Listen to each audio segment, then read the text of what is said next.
Creo que hemos tenido hasta aquí una apuesta, digamos, general del tema bastante pertinente. Y justo un poco avanzando sobre esto que señalaba María Mercedes, al final, yo creo que vale la pena imaginar, no tengo, digamos, cómo poner en perspectiva realmente cuánto, cuánto creció o cuánto se movió en riqueza en Bogotá, Cundinamarca, en los últimos, digamos que 15 años, en ese periodo intercensal, que también coincide en parte con la aplicación un poco extenso del POT de Bogotá, a pesar de los 3 intentos fallidos de revisión. Pero lo que quiero poner en perspectiva es que eso produjo alrededor en Bogotá como de 500, 600 mil viviendas, y probablemente en Bogotá, Cundinamarca, digamos, puede sumarle otro 20, 25%. Y cuando uno se imagina lo que equivale eso en metros cuadrados, en vivienda nomás, y lo que eso multiplicado por cualquier número que se le ponga, da en movilización de riqueza, en términos de los propietarios de la tierra, en términos de los urbanizadores, desarrolladores, constructores, en términos del pago de servicios públicos, del desarrollo de mercados potenciales. Eso es mucha riqueza. No sé si tenemos una respuesta para dar de cuánto de eso está realmente entrando a las bolsas públicas para generar el bienestar, para generar las buenas condiciones de vida, que la cantidad de riqueza que se está movilizando en torno a producir 700, 800 mil viviendas, y no sé si estoy siendo, digamos, pecando por lo bajo, estoy siendo conservadora en la proyección, en la estimación, pero está el resultado de calidad de vida siendo equivalente en las bolsas públicas de Bogotá, de los municipios y de los entes que tienen responsabilidades en esto, participando justamente de esos volúmenes de riqueza que se están movilizando.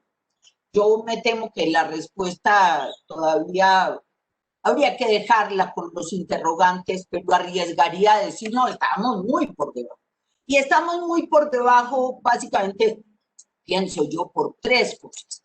Una es un tema político y es un tema de, claro, nosotros no tenemos como en Sao Paulo, aunque todos estamos un poco en esta premodernidad, pero de alguna manera en Colombia parte del conflicto de la guerra y de lo que la nación en todas sus agencias enarbola, pues es una posición un poco feudal, donde la tierra todavía no hace parte, digamos, de mercados completamente regulados o que se resisten a aceptar las regulaciones y a pagar lo que, ¿no? Hay un tema político del carácter del Estado, de la manera en que, y eso no tiene que ver solamente con lo que no se cobra, sino con las dificultades que a veces pone la nación y crea ella misma para hacer que no se cobren ciertas de estas participaciones.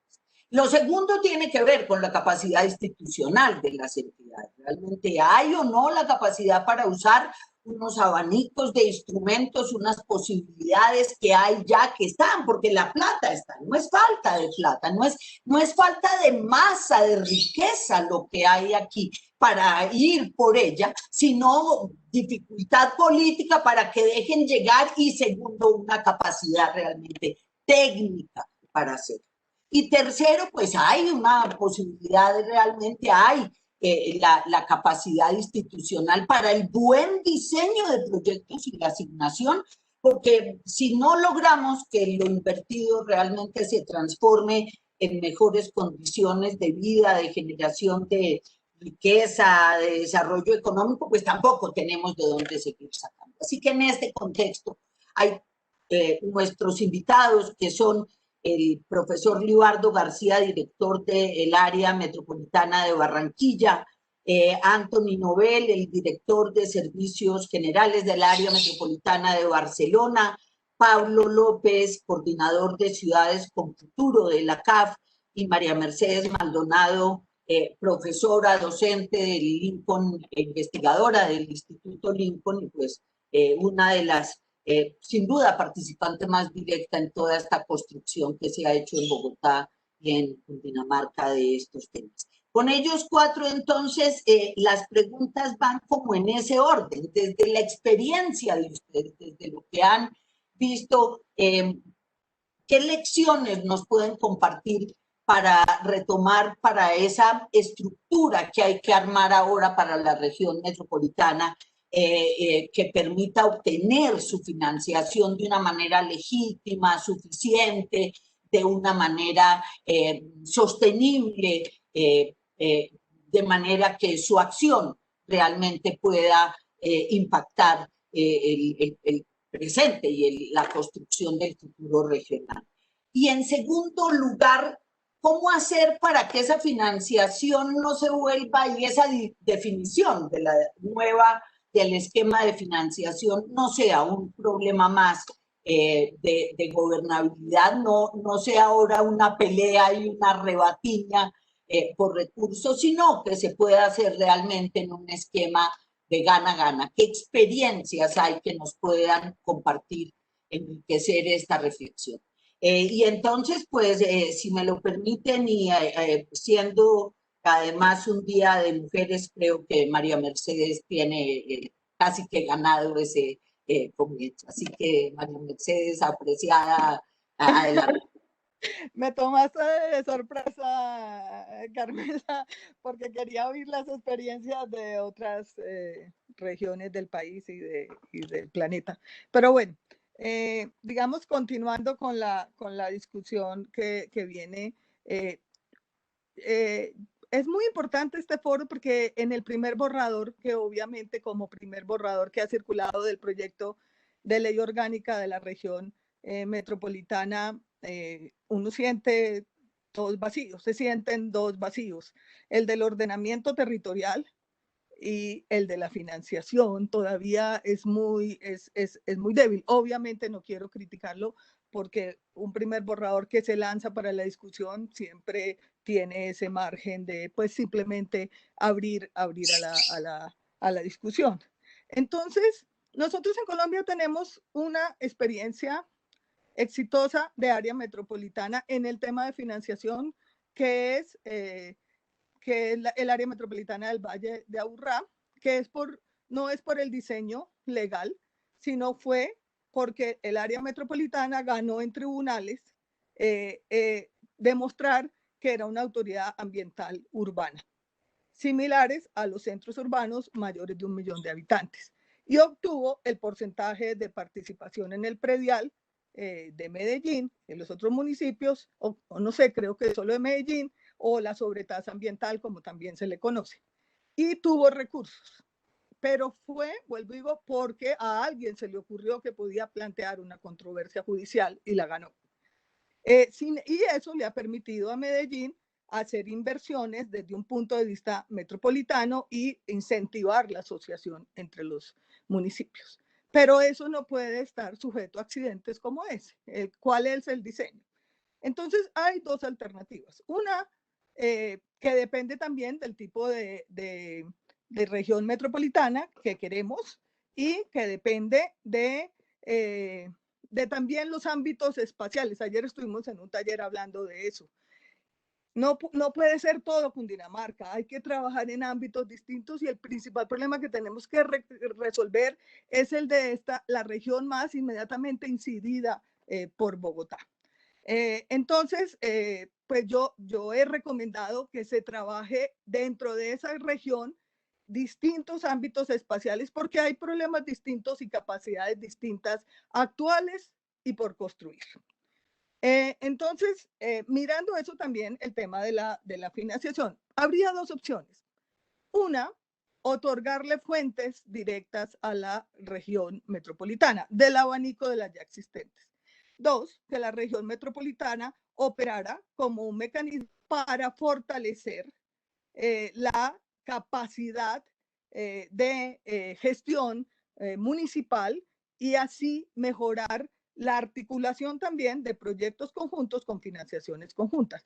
Yo sí creo que el tema de regalías, yo no he revisado en detalle la ley, la reforma legal, si mejoró o empeoró realmente para estos efectos, pero definitivamente las regalías son un tema que hay que utilizar. La nación debería aportar algunos recursos para incentivar la asociación.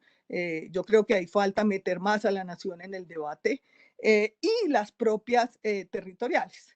Entonces, volviendo al caso de Medellín, pues Medellín lo hizo con el predial. El predial hay que mejorarlo. Estuve en una reunión también en estos días y percibí que desde las organizaciones ciudadanas tienen una resistencia que los alcaldes han utilizado la expansión urbana como un mecanismo para mejorar sus tributos. Yo creo que hay que mover y matizar esa afirmación, pero es válida, proviene de organizaciones que han trabajado mucho tiempo en el territorio, o sea que el hecho de buscar fuentes de financiación nos sirva para promover expansión urbana, pero justamente de eso se trata cuando nos asociamos. Entonces, yo creo que, por ejemplo, la ley de áreas metropolitanas permite una contribución de valorización establecida por el área metropolitana y la participación en plusvalía por obras, que también tiene algunos de los problemas de la de cambio de norma. Yo creo que la participación en plusvalías tendríamos que empezar a traducirla en esta idea de edificabilidades básicas y edificabilidades adicionales, que es mucho más fácil de gestionar, que nos evita el problema de los avalúos, que nos evita el problema de si la norma anterior y los 1000 discusiones jurídicas y técnicas y miles de técnicos comparando normas, a veces difícil de comparar, todo lo que nos pasó, la actualización vía IPC, que no tenía mucho que ver con el mercado inmobiliario. En cambio, decir, hay una edificabilidad básica y por la adicional se paga, inclusive como hizo San Pablo en bolsa, o sea, una fuerte intervención porque se saca fuera, mucha de la edificabilidad no se regala con mercado en bolsa, que los agentes del mercado la paguen. Es un mecanismo excelente.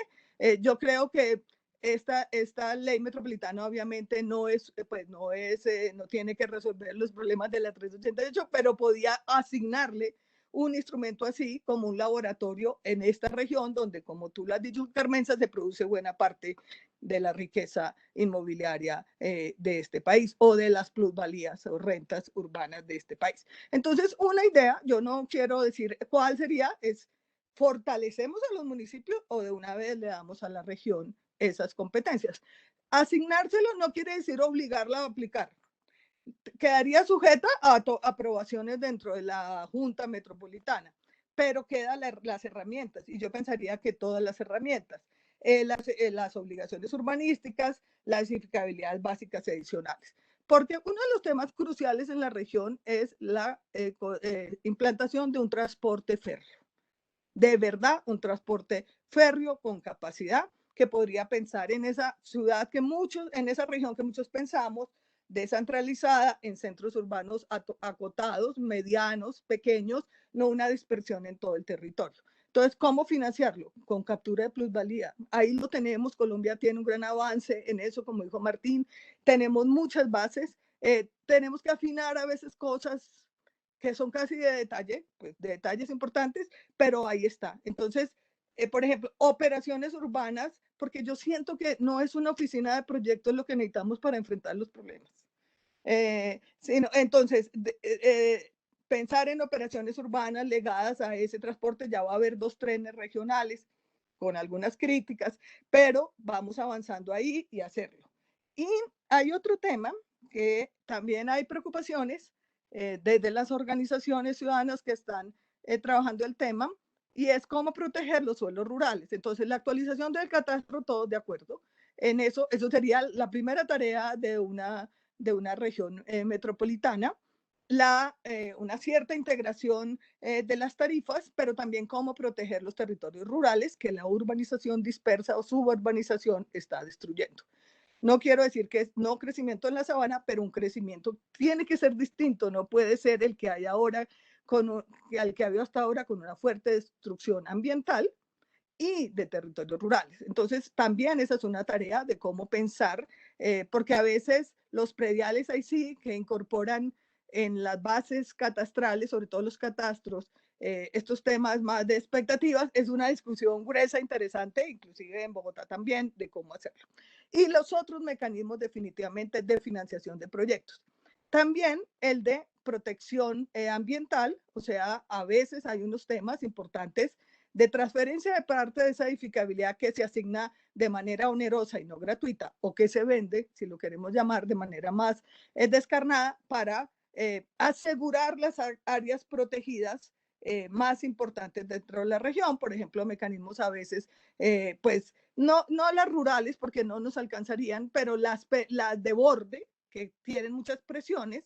En Bogotá es claramente reservado en Derhamen, la zona de protección y manejo del río Bogotá, que es un elemento conector regional y que están presionando mucho los inmobiliarios porque se urbanice aprovechando unas obras de adecuación hidráulica de efectos dudosos realmente en términos de riesgo, y esa podría ser una gran zona regional al mismo tiempo de protección ambiental y de uso público. Entonces, pensar en eso, en Bogotá lo estamos ya tenemos algún avance de diseño, estoy trabajando en eso para la Secretaría de Ambiente, en cómo algunas de esas zonas se adquieren también vía mecanismos de participación en plusvalías. Entonces, y el otro tema definitivamente que tiene que ver con gestión del suelo es de la localización de la vivienda de interés social y la vivienda de interés prioritario, como la llamamos en Colombia. Son dos tipos de rangos de precios, de control de los precios. También tiene que ser pensado en términos de que todos los municipios no haya unos que segregan y no admiten vivienda de interés social versus otros que se han ido volviendo los receptores de la vivienda de interés social de Bogotá. ¿Y cómo pensarlo? Eso es una forma que a través de ordenamiento territorial reduce precios del suelo en vez de generar necesariamente ingresos públicos. Colombia ahí tiene los porcentajes que son muy potentes y permitirían mirar desde una visión regional también ese tema que es crucial para evitar exclusión urbana, para evitar informalidad, inclusive para evitar sobrecostos en los procesos de mejoramiento y pensar también en esos porcentajes y en la movilización de recursos para producir una buena urbanización para todos, creando equidad y no reproduciendo las situaciones de segregación y exclusión que tienen las grandes ciudades. Muchas gracias. A ti, María Mercedes.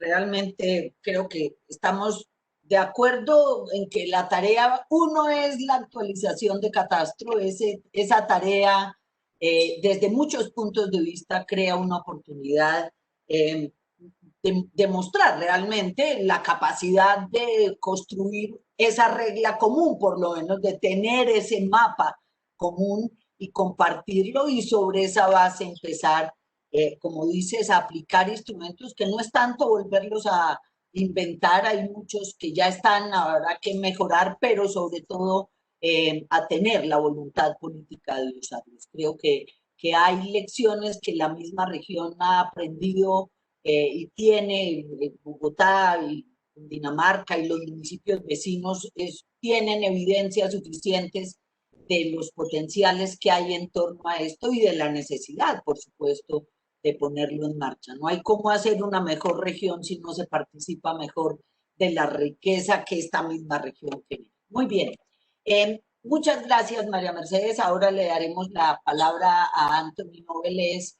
Él es el director de Servicios Generales de la entidad que se encarga del área metropolitana de Barcelona, una ciudad, una región que siempre tiene cosas para compartir, no solo por sus buenas lecciones, sino por su buena capacidad crítica y para su buena posibilidad de transmitir y compartir con muchas ciudades en muchos ámbitos. Así que muchas gracias, Anthony, y al área metropolitana de Barcelona por estar presente y bienvenido, te escuchamos. Bien, buenas tardes. Muchísimas gracias por su amabilidad en invitarme a participar en este evento.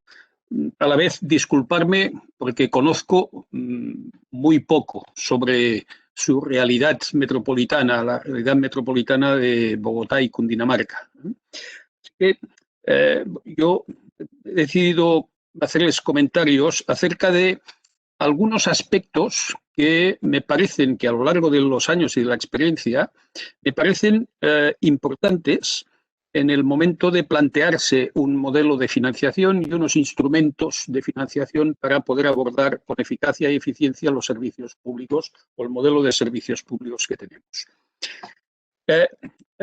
Ya les aviso que les podrán parecer obviedades, pero probablemente por esta misma obviedad solemos olvidarnos de ellos. Y luego los problemas se nos acumulan. Y intentaré en cada uno de ellos aportar algún ejemplo de nuestra realidad metropolitana en el área metropolitana de Barcelona. Más allá, obviamente, del más obvio de ellos, que es que los instrumentos de financiación deben ser suficientes para poder garantizar la máxima cobertura y la sostenibilidad económica de los servicios que debemos prestar. Me centraré en 5 temas, intentaré ser breve, porque creo que el tiempo es muy limitado. El primero de ellos que quería comentarles es el tema de la estabilidad en el tiempo. O sea, los servicios públicos se plantean normalmente a medio, largo o muy largo plazo. Por lo tanto, los instrumentos de financiación que vayamos a adoptar también deberían plantearse en ese medio, largo o muy largo plazo.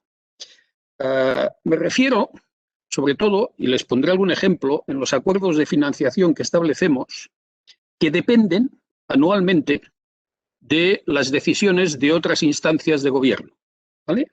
O de la propia institución, ¿vale? Por ejemplo, les pongo un ejemplo en negativo. La legislación española permite que el gobierno del Estado en su presupuesto consigne una cantidad de dinero a transferir a las áreas metropolitanas para financiar servicios específicos de estas áreas metropolitanas. Y esto estuvo vigente hasta el año 2011. A finales del año 2011 hubo un cambio de gobierno y el nuevo gobierno, en la aprobación de su presupuesto en el año 2012, pues no incluyó esta cantidad, ¿vale? Desde entonces nadie ha vuelto a incluir esta cantidad y esto ha supuesto para el área metropolitana una pérdida de financiación del orden de los 40 millones de euros. ¿Vale? Y este es un tema que año a año hay que ir discutiendo con el gobierno para intentar conseguir que incorpore en su presupuesto este instrumento de financiación. En el caso contrario, en el área metropolitana, al inicio de cada mandato de 4 años, se toma un acuerdo entre los 36 municipios que forman parte del gobierno metropolitano de financiación. Es decir, se acuerda para los 4 años del mandato las aportaciones que van a hacer estos municipios. Que en una parte de ellas es un porcentaje sobre lo que ingresan de los presupuestos del Estado en cuanto a la participación de los impuestos generales, ¿vale? Y ese es un acuerdo que se toma por 4 años y es vigente a lo largo de 4 años. Y por lo tanto no hay que volverlo a discutir a lo largo del mandato. Podemos hacer una proyección económica a lo largo del mandato para cubrir parte de nuestros servicios, contando con que esta financiación va a existir, sin tenerla que discutir anual. Otro aspecto importante que va ligado con este anterior, de la estabilidad, es conseguir la seguridad, la garantía en el momento que deba producirse ese ingreso. Y cogeré como ejemplo y como referencia también el mismo caso que les comentaba del acuerdo de financiación con los ayuntamientos del área metropolitana. En este mismo acuerdo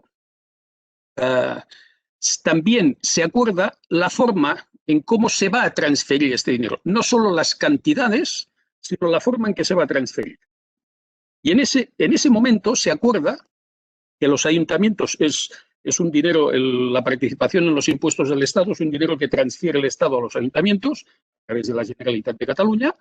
Y en este acuerdo se adopta también el acuerdo de que el ayuntamiento solicitará a la Generalitat de Cataluña que cuando le asignen su participación en estos impuestos anualmente, un porcentaje de esa participación llegue directamente al área metropolitana sin pasar por las arcas municipales.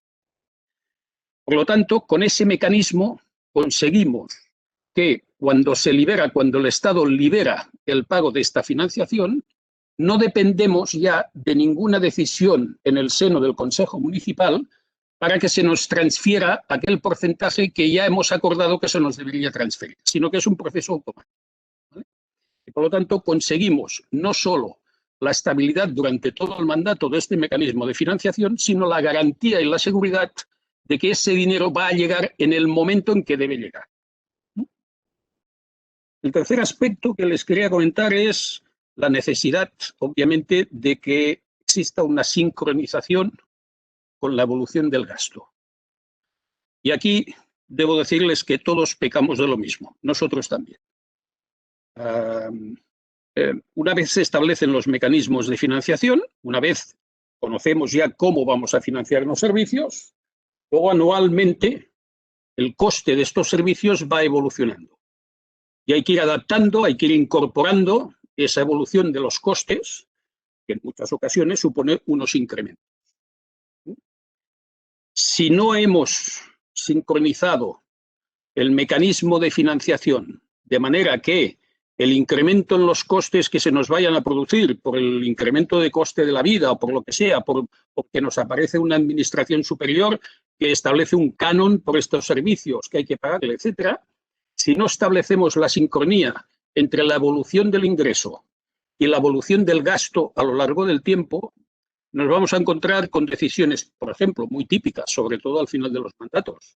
Decisión política que establece que pues hay que congelar unas tarifas, unas tasas, unos impuestos. Es conveniente congelar para el año siguiente unas tasas y unos impuestos. A pesar de que los servicios y el coste de esos servicios que están financiados por estos mecanismos evoluciona al alza. Esto no solo nos crea un gap, un diferencial problemático para cubrir los costes en este año, sino que este diferencial ya se arrastra a lo largo de los diferentes años y se va acumulando. Por lo tanto, nos obliga, en muchos casos, a redefinir prioridades y priorizaciones en los objetivos establecidos para poder cubrir los servicios con la misma o similar eficacia que los veníamos prestando. El cuarto tema que me parece también importante y que hay que valorar en el modelo de financiación es la autonomía o el grado de autonomía que vayamos a conseguir en estos mecanismos, en el ingreso. Estoy hablando de dos temas. Estoy hablando de la capacidad de recaudación tributaria suficiente que consigamos para la propia administración. En el caso nuestro, en el caso de Área Metropolitana de Barcelona, esa autonomía es bastante limitada. Nosotros solo tenemos por ley un impuesto, es el tributo metropolitano que podemos aplicar, y obviamente podemos aplicar tasas y precios públicos. Pero eso nos cubre quizás una cuarta parte de las necesidades del presupuesto de gastos, ¿vale? Por lo tanto, tenemos del orden del 70% del presupuesto de gastos en los cuales no tenemos autonomía propia de financiación, sino que debemos acudir a otras instancias y, por lo tanto, negociar esos mecanismos de financiación. Pero también hablo de la autonomía en la aplicación de la financiación que nos llega. Es decir, cuanto menor sea el peso de las transferencias de capital de carácter finalista sobre la totalidad de la financiación que tengamos, provenga de donde provenga, mayor será la capacidad de autonomía para resolver los problemas de financiación que se nos vayan planteando. Por lo tanto, debemos considerar también los mecanismos de máxima autonomía en la definición de los ingresos y en la aplicación de esos ingresos en el gasto. Y finalmente, y aquí también les pondré una experiencia propia que hemos sufrido, y digo sufrido en mayúsculas, o venimos sufriendo desde hace un año, el tema de la visibilidad. Si el ciudadano o de quien provenga la financiación, me da igual, sea el ciudadano o sea otra administración, no conoce la institución, no la valora, no percibe su importancia, no percibe la importancia que tiene y la necesidad de los servicios que presta, y no es consciente del coste que tienen, difícilmente vamos a poder convencerlos de la necesidad de que paguen. Difícilmente. Y les pongo un ejemplo. Nosotros cobramos un tributo metropolitano, que hasta el año 2019 solo se cobraba en 18 de los 36 municipios del área metropolitana. En 2019 se decidió extender este tributo a los 18 municipios que no lo pagaban. Es un tributo que está basado en el impuesto de bienes inmuebles y que lo pagan los propietarios de bienes inmuebles. ¿Por qué era año de elecciones? Y ya saben ustedes que en el año de elecciones pues hay temas que mejor no plantearlos o no plantearlos en el momento en que se van a producir las votaciones. Bien, por diferentes temas se decidió aplazar esta implantación al final del año 2019. Y con las prisas de acabar el año, con el tributo en marcha, los recibos en los domicilios y el tiempo suficiente para que pudieran pagar en voluntaria antes del 31 de diciembre, pues decidimos que tampoco era muy necesario hacer una campaña informativa previa. Simplemente la vehiculamos a través de medios de comunicación locales y ya está. Y pensamos que pues con decirle en el propio recibo al ciudadano, explicarle qué es lo que estaba pagando, habría más que suficiente. La batalla que tenemos planteada no se la quiero ni explicar. Se han generado plataformas de no paguen al tributo. Se nos echaron los ayuntamientos en contra porque, claro, se vieron en la obligación de defender a sus propios ciudadanos, aunque en el seno del área metropolitana habían votado a favor de esta medida. Luego tuvieron que alinearse con los ciudadanos. Yo personalmente he tenido que ir a audiencias ciudadanas en las cuales me han puesto de todos los colores. Y hoy en día, un año después, hemos salido a cobrar con el 2020 y tenemos la batalla abierta totalmente. Y buena parte, y debo decirlo como equivocación, yo soy partícipe de ella, buena parte del problema lo hemos generado nosotros precisamente por no darle esa visibilidad a ese tributo con tiempo y en forma suficiente. Es decir, le hemos pasado al cobro al ciudadano un tributo sin habérselo explicado bien antes. Bien, yo creo que estos 5 temas hay que tenerlos muy presentes en el momento en que uno establece los modelos de servicio. Obviamente hay uno genérico, que es también una obviedad, que a veces se produce la discusión de modelo de financiación, modelo de servicios, qué va uno primero, cuál va otro después, cuándo hay que compaginarlos. En la experiencia que tenemos nosotros, les diría que la discusión de la viabilidad del modelo de servicios hace absolutamente incuestionable que se incorpore la discusión del modelo de financiación de forma simultánea. Porque una vez decidido el modelo de servicios, tener que buscar la financiación se hace una tarea harto compleja y complicada. ¿Vale?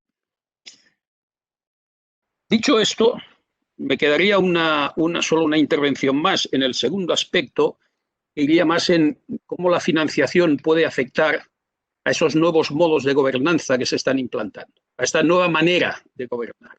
¿Vale? Y para ello, permítanme que en 2 o 3 minutos les ponga un ejemplo de una cosa que está sucediendo en el área metropolitana de Barcelona.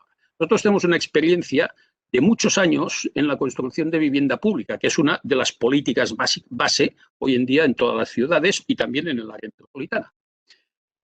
Hemos hecho promociones y construido miles de viviendas casi exclusivamente en modo de venta. Por lo tanto, esto seguía un modelo que, partiendo de la propiedad del solar por parte del área metropolitana o del propio municipio, se licitaba y se contrataba a una promotora para hacer la construcción, se acordaban un crédito hipotecario con alguna entidad financiera, se construía, se pagaba la construcción, se vendían los pisos y se trasladaba la obligación hipotecaria a los propietarios de estos pisos.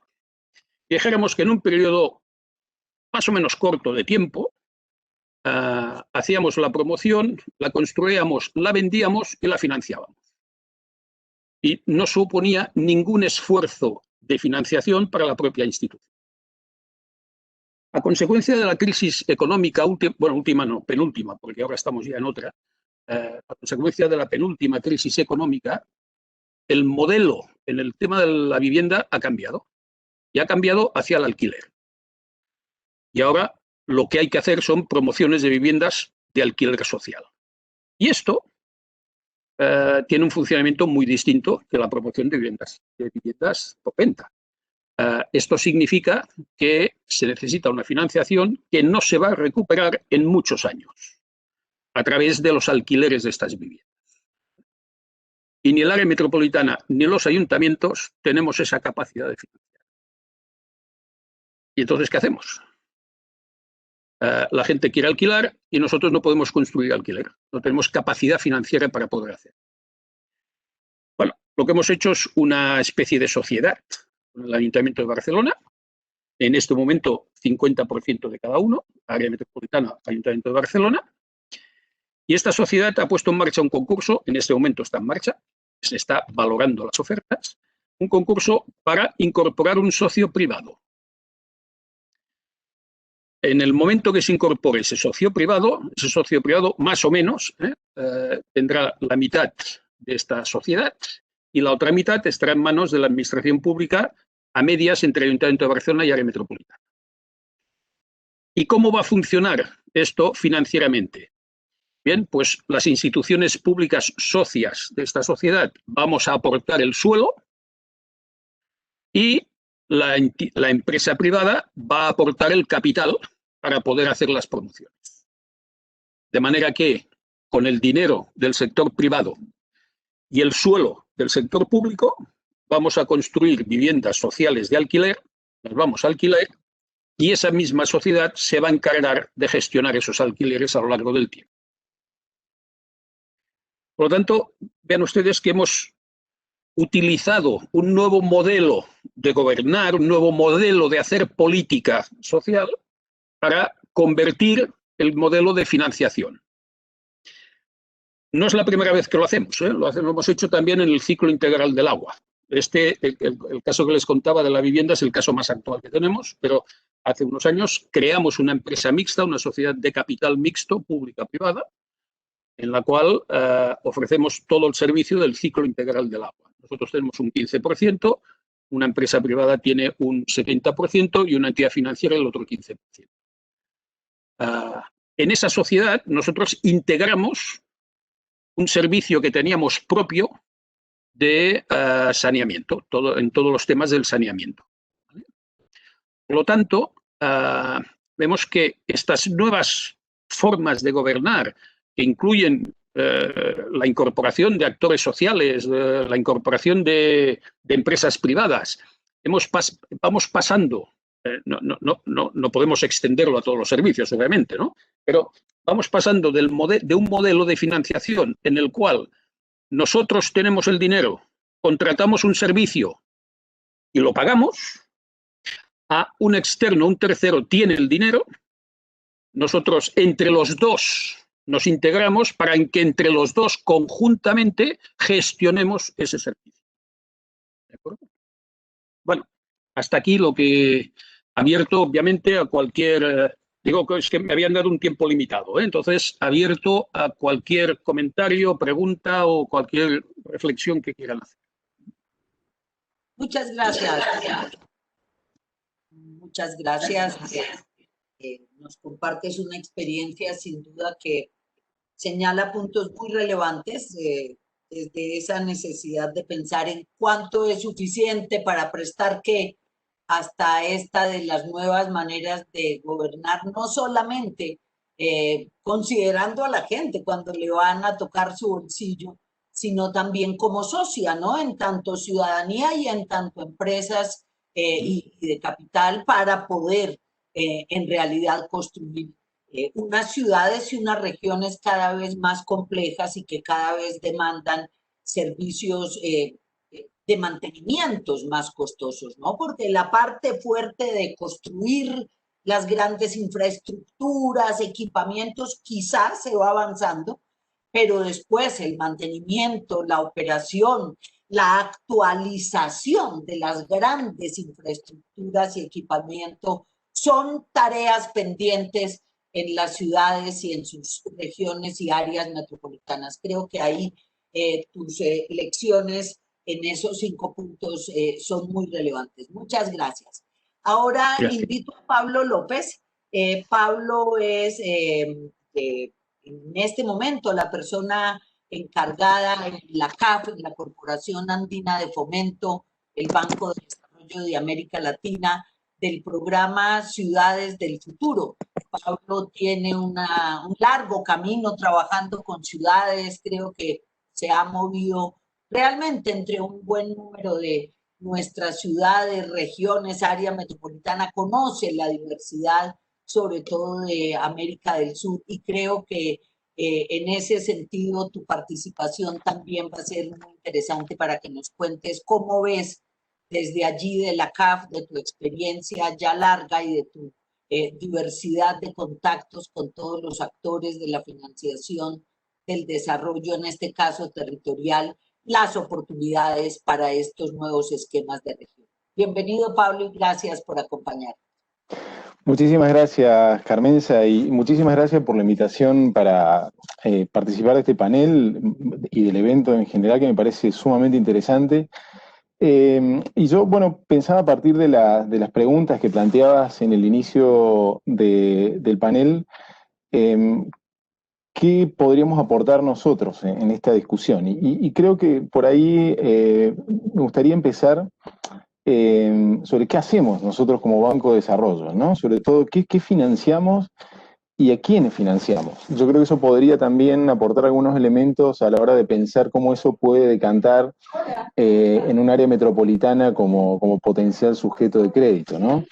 Entonces, digo, empezando por esto de qué financiamos. Nosotros fundamentalmente financiamos intervenciones en general que promuevan el desarrollo territorial, diría, para simplificar un poco la misión nuestra, de América Latina, ¿no? Y América Latina, por ser un continente altamente urbanizado, tenemos una gran parte de ese financiamiento destinado a las ciudades, ¿no? Y nosotros desde Ciudades con Futuro nos hemos propuesto orientar esas intervenciones a intervenciones que puedan contribuir con mejorar los niveles de inclusión social y productividad de la región, y por ende, obviamente, de la inclusión social y la productividad en las ciudades, ¿no? Digo, ese es, diríamos, uno de los principales objetivos que se ha planteado en la iniciativa Ciudades con Futuro. Obviamente que hay muchísimas dimensiones más para trabajar a nivel urbano, pero son dos temas que para América Latina son muy caros, ¿no? Digo, cuando uno lo mira en términos relativos, América Latina tiene muy bajos niveles de productividad, unos altos niveles de inequidad social. Entonces nosotros como Banco de Desarrollo, desde los últimos años nos hemos propuesto ver de qué manera nuestras intervenciones pueden contribuir a eso. Entonces me parece importante dejar sentado este punto porque en definitiva el financiamiento nuestro, si bien obviamente apuntamos al desarrollo territorial, su correlato práctico, operativo, tiene que ver con el financiamiento de intervenciones, ¿no? Y en este caso de intervenciones urbanas. Ahora, ¿qué entendemos por áreas urbanas? Digo, y seguramente esto ya también se ha hablado en los paneles anteriores.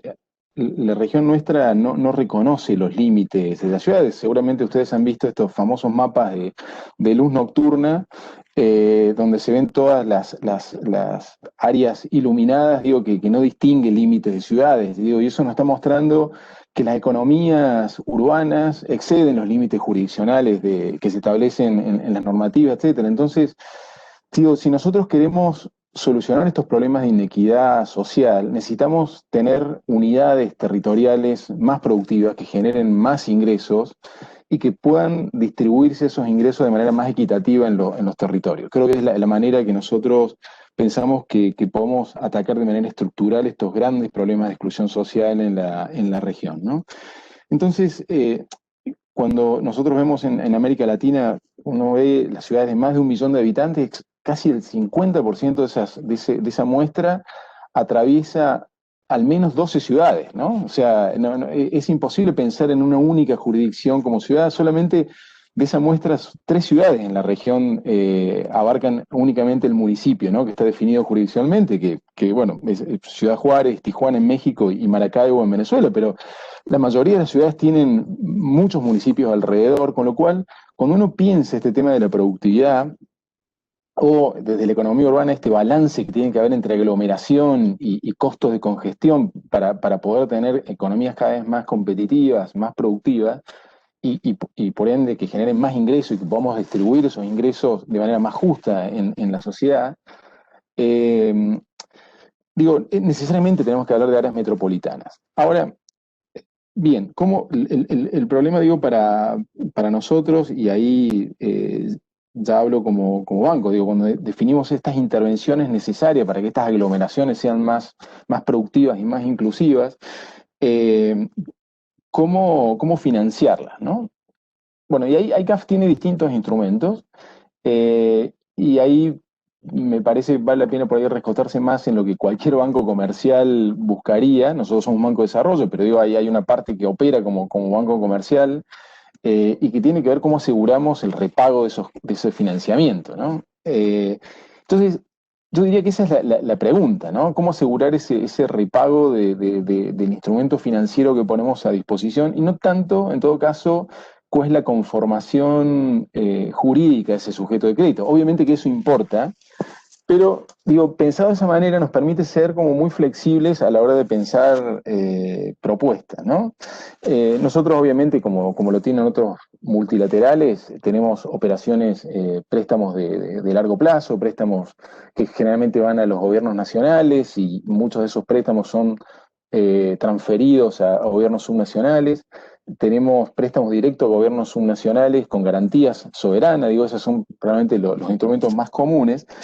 Pero CAF y otros multilaterales tienen también una multiplicidad de instrumentos que adecuadamente utilizados pueden ser muy funcionales a esta idea de pensar intervenciones a escala metropolitana, ¿no? Y acá cito algo que veníamos conversando con el gobierno en Colombia. Puntualmente se comentaba también en intervenciones anteriores los temas del catastro multifinalitario, ¿no? Si bien nosotros, o sea, hoy por hoy no tenemos una figura que le pueda prestar directamente un área metropolitana, sí, por ejemplo, podríamos pensar en instrumentos o en vehículos que, por ejemplo, a través de un patrimonio autónomo, nosotros como Banco de Desarrollo podemos prestarle a un patrimonio autónomo, que pueda ser administrado por un agente fiduciario, por ejemplo, y a través de un convenio de cooperación entre la CAF y ese patrimonio autónomo podemos descargar financiamiento para llevar adelante cualquier tipo de intervención.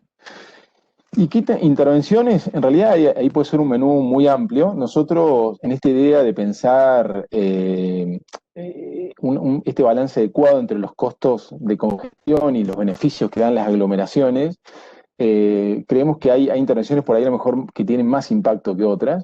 No sé, los temas de movilidad, por ejemplo, los temas de conectividad, o sea, de cómo aseguramos una movilidad más fluida de los trabajadores, por ejemplo, y de las cargas, tanto dentro del área metropolitana como desde el área metropolitana hacia otros mercados. Esas son intervenciones, me parece, típicas para ser financiadas a escala metropolitana. Obviamente los temas de vivienda también es otro tema fundamental. Muy difícil pensar el mercado de vivienda a escala netamente urbana, digo, sobre todo cuando tenemos áreas metropolitanas que no reconocen límites, son muy permeables esos límites, y obviamente lo que pasa en una jurisdicción en términos, por ejemplo, de uso del suelo o los precios del suelo impactan sobre las otras jurisdicciones que conforman el área metropolitana. Ese tipo de intervención me parece que son temas estructurales que pueden entrar dentro de un proyecto de intervención a nivel metropolitano. Yo terminaría por acá, Carmenza, si te parece, porque digo, esto obviamente da para hablar muchísimo. Podemos ahondar de cómo hacemos para identificar esas intervenciones. Me parece que no, por ahí no es el ámbito, pero obviamente estoy sujeto a cualquier pregunta que pueda surgir.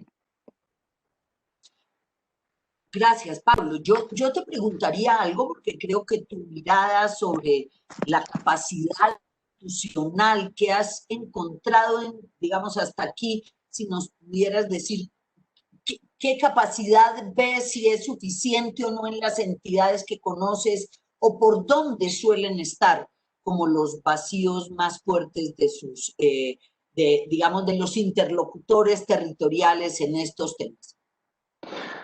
Mira, es una pregunta muy interesante, pero también muy difícil de responder o de generalizar una respuesta. Yo te diría que, por lo menos desde mi experiencia, ni siquiera te hablaría de la experiencia de CAF, lo que me ha tocado a mí, como, incluso como estructurador de operaciones, yo creo que los proyectos son estructurantes a la hora de coordinar intereses, ¿no? O poder, de alguna manera, poner sobre la mesa intereses diversos, y suelen ser como muy estructuradores, ¿no? A la hora de armar estas discusiones y la formalización de la implementación de esos proyectos.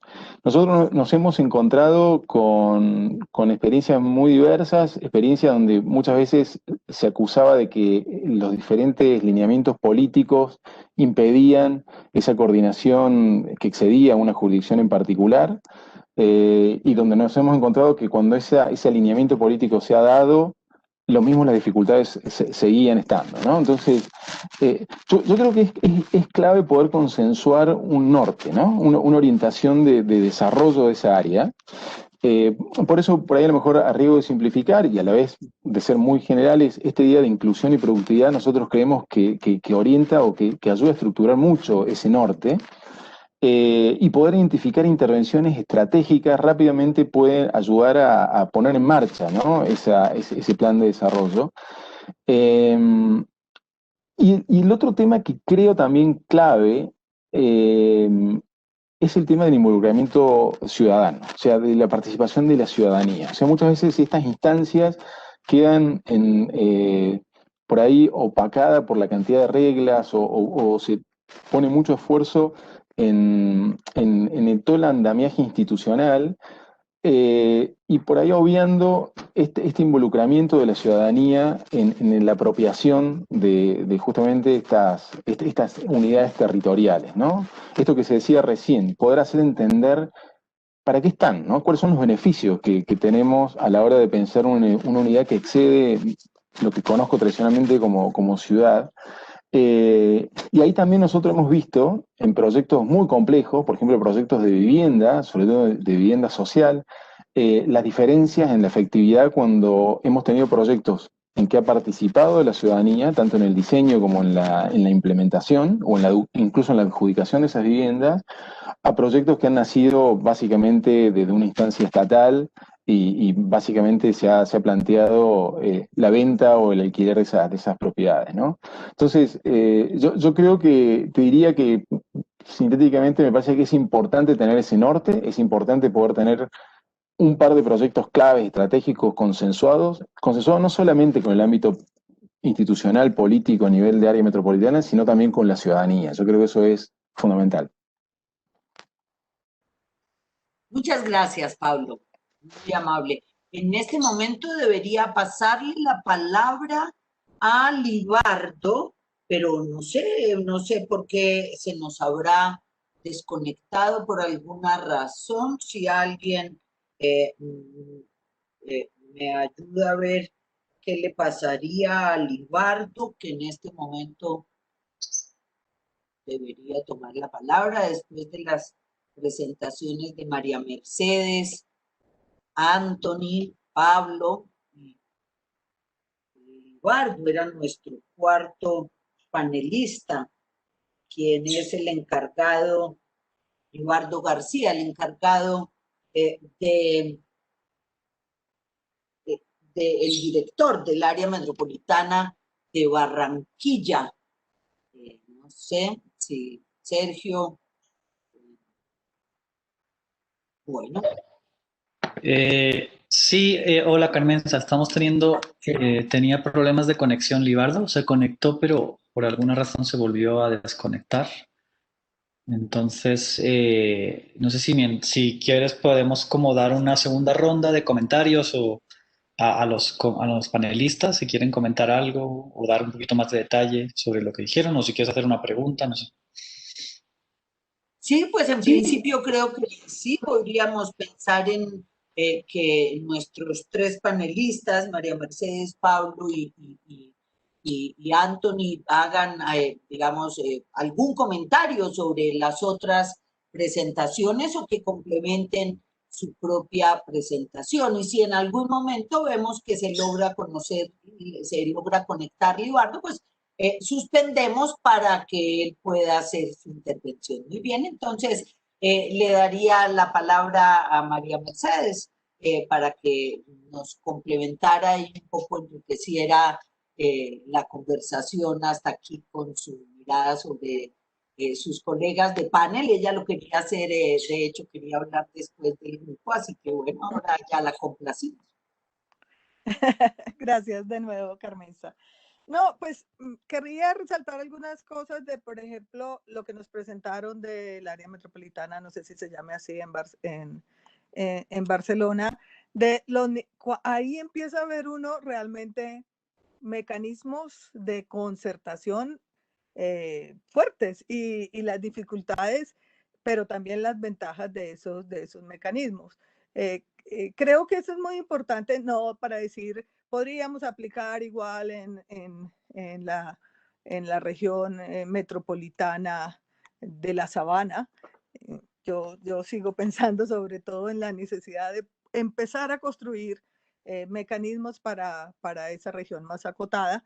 Sí, pero sí la magnitud del reto para la tarea que tenemos inmediata en este momento, pues que es nacional porque lo va a hacer el Congreso, de aprobar una ley metropolitana, de región, perdón, metropolitana. Porque no podemos equivocarnos. O tenemos que reducir al máximo esos riesgos, porque llevamos muchos años intentando tener esta estructura institucional y si no lo apuntamos a resolver los reales problemas. Yo creo que yo veo ahí la mayor dificultad de la discusión, el momento en el que estamos, que de pronto podríamos repetir una estructura, pues, o no repetir, terminar con una estructura muy de planeación general, indicativa, de grandes propósitos, pero sin entrar a actuar sobre los problemas reales. Y no creo que sea, pues, digamos, la RAPE juega ese papel más general, de una visión más general, un territorio mucho más amplio, pero esta región metropolitana tiene que hacerse una lectura de los problemas de manera mucho más específica y responder a ella, además porque se soportan en una reforma constitucional reciente y va a haber, pues ahora va a haber una ley orgánica que tiene cierta jerarquía, que también genera ciertas rigideces. Y este tema de financiación es crucial. Este tema de cómo se comparten fuentes de financiación, se baraja de nuevo en la distribución de su manejo, de los compromisos de las distintas entidades territoriales que son de obviamente con diferencias muy fuertes, que es obvio cuando hablamos de región, del gobierno nacional, son muy importantes. A mí entonces, pues pienso que seguir en la senda de lo que ya se ha hecho, de mejorar sobre todo algo que es de resorte local, que son los impuestos, tributos y mecanismos no tributarios ligados a las rentas del suelo, es muy importante.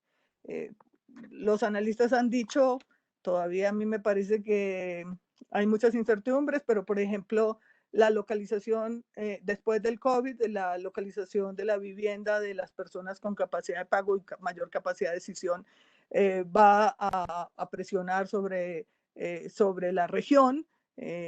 Va a haber abandono que ya tenemos, pero mayor abandono de ciertas áreas centrales, como lo que dijo Martín. Hay una serie de movimientos que todavía no tenemos muy claro, pero que nos muestran que el crecimiento en la región va a ser, de la actividad inmobiliaria en concreto, va a ser fuerte y que no podemos seguir como lo hemos hecho hasta ahora, desarticuladas las decisiones de los planes de ordenamiento, desarticuladas las decisiones de ocupación del suelo y muy débiles los instrumentos de financiación con base en suelo o mediante la movilización de plusvalías. Y quería hablar de algo que ya se habló al inicio, que es Lagos de Torca, digamos, el plan de ordenamiento zonal de una zona de expansión en el norte de Bogotá, que son 1.800 hectáreas, se ha tomado como un ejemplo, es un avance. Es un avance en términos pues, del proceso de Bogotá, como cada vez adoptó una serie de decretos, pues, de medidas para ir aumentando más la recuperación de plusvalías. Creo que todavía hay un margen amplio en, en relación con Lagos de Torca de recuperación de plusvalías, así sea un avance en relación con el decreto general de planes parciales de Bogotá, pero es un buen ejemplo porque es en una zona de crecimiento urbano. A mí me preocupa mucho el modelo tan privatizado de gestión, digamos, del manejo de las obligaciones urbanísticas o cargas urbanísticas. Me parece bien el fideicomiso, pero se ha creado la idea de que es que los constructores de ese plan están financiando la infraestructura. Pues no, están utilizando un recurso público como es el incremento en los precios del suelo para hacer esa financiación. El esquema puede que opere, pero pensaría que, por ejemplo, la región metropolitana podría operar también, podría ser un operador de estos instrumentos de gestión, un operador de la gestión metropolitana con un sentido de lo público más fuerte, con posibilidades de ajuste en el tiempo. Y pienso que ese buen ejemplo que es Lagos de Torca, también hay que hacerle un análisis más de detalle y pensar que hay una tarea grande de fortalecimiento de la gestión pública, que podría ser un papel, un rol que podría cumplir bien en el área metropolitana. Pero eso depende de las funciones que se le asignen, de apuntar a unas funciones para resolver realmente esos problemas. El tema no son hechos regionales, sino el tema es qué va a hacer esa región y cómo podemos construir confianza para que las autoridades municipales ingresen y resolvamos los problemas de desorden territorial, insostenibilidad e inequidad que tenemos. Sí, yo comparto eso. Creo que el gran reto para la institucionalidad que se cree es garantizar que le va a agregar valor realmente, no solo a los municipios, porque pues si ayuda a que se haga el tal, la actualización catastral y demás, todo el mundo va a tener algo más de recursos, pero es a que gane realmente, digamos, la capacidad de tener esos proyectos de una dimensión que desborda la jurisdicción de todo el mundo y sin los cuales configurar las condiciones de vida y de sostenibilidad suficientes en Bogotá, Cundinamarca y aún en el ámbito de la RAPE sería muy difícil. Creo que el reto va por ahí, esa precisión en la definición de competencias o de asignaciones, de funciones y cómo eso se va a concretar en qué servicios y cómo se van a prestar para garantizar dar, como nos lo señalaba Anthony, pues esa estabilidad en el tiempo a proyectos que son complejos, que son grandes y que solo en el mediano largo plazo son realizables de manera plena. Creo que en ese sentido, Anthony, no sé si tú quieres completar, sé que estaba corta, gracias María Mercedes, si nos puedes completar tu presentación, si quieres completar tu reflexión. Eduardo definitivamente sí no puede acompañarnos porque parece que se le presentó algún inconveniente, así que tienes 4 o 5 minutos más para que puedas redondear tu idea. Sí, sí.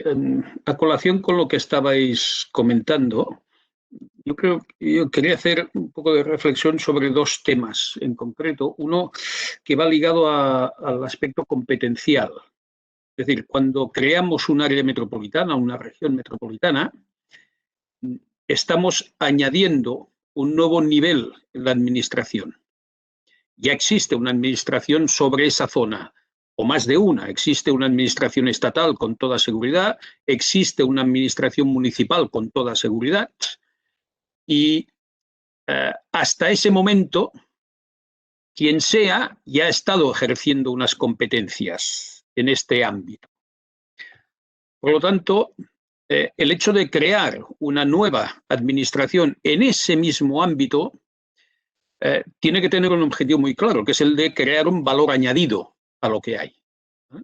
No puede ser, y déjenme ser burdo en la expresión, no puede ser un gasto más, no puede ser un presupuesto más a cubrir. Debe crear un valor claro para el ciudadano. Y por lo tanto, es importante delimitar bien las competencias, no duplicarlas, y que las haga aquella administración que sea capaz de ser más efectiva en esas competencias. Pongo, por ejemplo, si cada administración en el área metropolitana de Barcelona, el servicio de transporte, por ley, es una competencia que tiene el área. Fuera del área metropolitana, el servicio de transporte urbano es competencia municipal. Y el interurbano es competencia del Gobierno de Cataluña. Pero dentro del área metropolitana, la competencia de todo el servicio de transporte público colectivo, urbano e interurbano, es una competencia del área metropolitana. Es una manera de minimizar costes, es una manera de obtener economías de escala.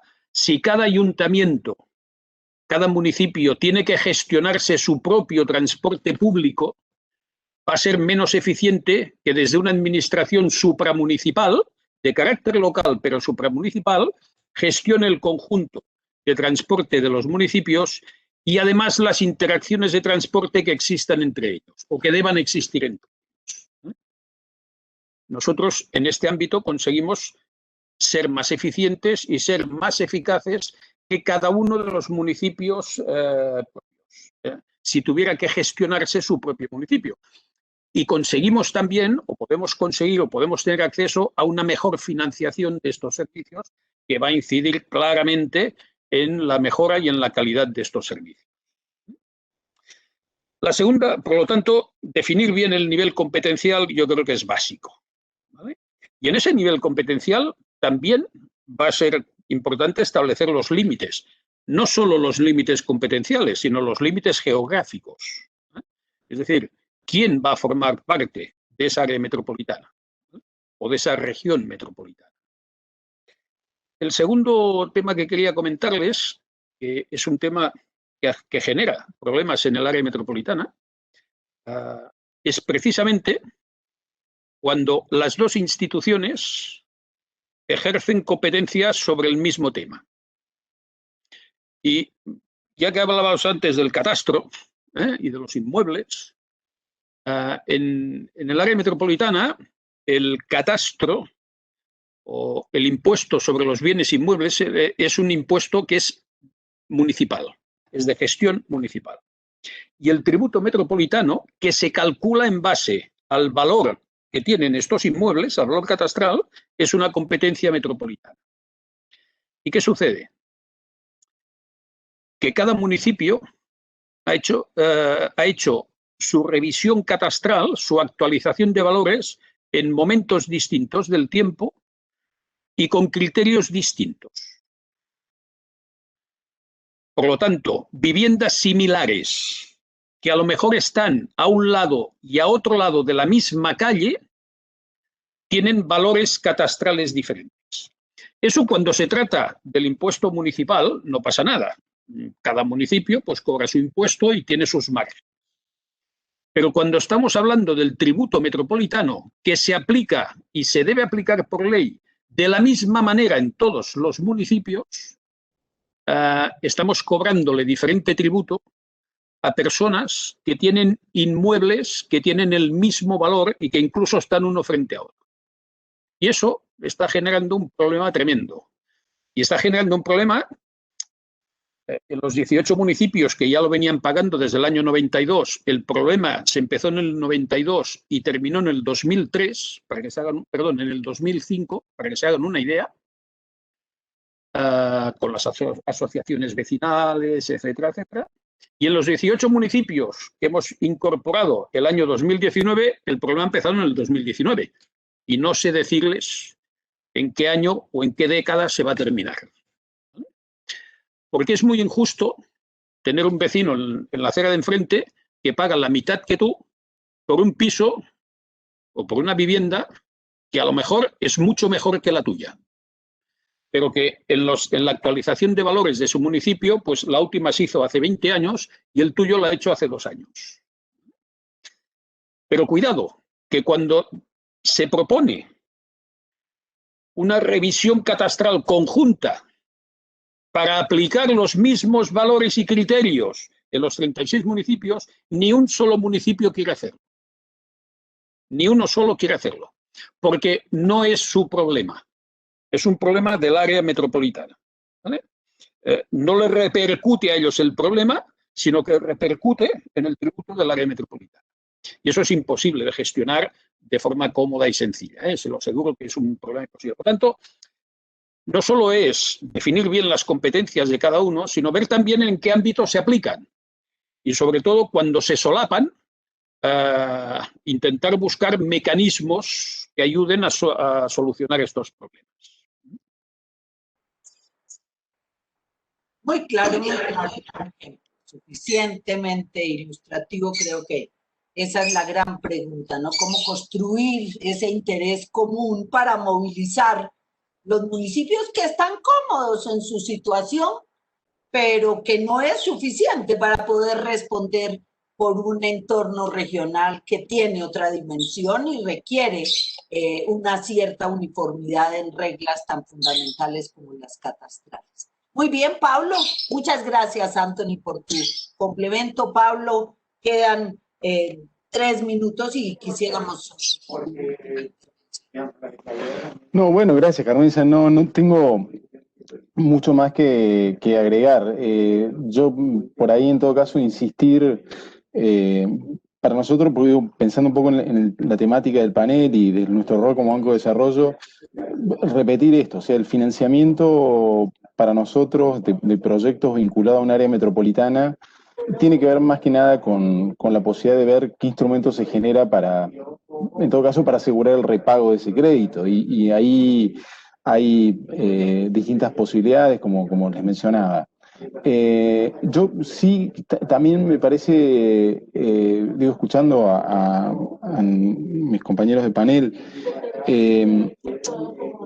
digo, puede sonar por ahí muy abstracto para la ciudadanía la conformación de un área metropolitana, ¿no? Y digo, creo que ahí hay una tarea muy fuerte, sobre todo de todos los que estamos involucrados en el planeamiento urbano, en el planeamiento del desarrollo, los funcionarios públicos, de poder tender ese puente entre lo que se define a nivel de agenda pública y la ciudadanía. Hablo poco desde la experiencia nuestra recorriendo las ciudades de la región, ¿no? No estoy puntualizando en ningún caso en particular, pero lo que uno ve es que muchas veces las políticas fallan justamente porque ese puente no está tendido, ¿no? Entre lo que la ciudadanía necesita asimilar, compartir, defender, y por ahí los que los técnicos, los funcionarios públicos, los políticos plantean en su agenda, ¿no?